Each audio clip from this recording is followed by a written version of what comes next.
ito na po ang inyong napili para makapunta sa Japan as shipyard painter. At nga po pala, ang inyong magiging kaisa is Miyoshi Sanyo. So, dalawa po yung mapipili sa inyo na dalawang piling malakas.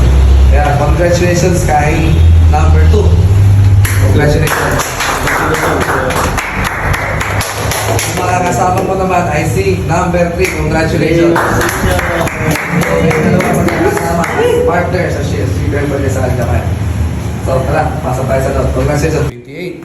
Sa mga makakapanood po ng bidyong ito po ang inyong dapat paghahandaan kapag kayo po ay mag-a-apply as shipyard painter papunta ng Japan. Ito po ang push-up. Dito po ay palakasan na umaabot siya ng 50. At ito naman po ang pumping na umaabot din po ng hundreds. 100. At ang susunod po dyan ay jumping jack na umahabot din po ng 100 ulit. At ang final naman po dyan, yung pinakamahirap, yun pong planking na umaabot po tayo ng hanggang 3 minutes na pagpa-planking. Patatagan, palakasan. Hanggang sa dalawa sir, bawi po kayo next time. Siguro nakita nila na mas malakas na sa inyo. Siyempre sa mga skill. Ay, ano ba? Pero class next time sir, bawi po kayo sa sunod. Okay, mawawala ng pagkasa. Bawi ang sumig. Next time. Sana.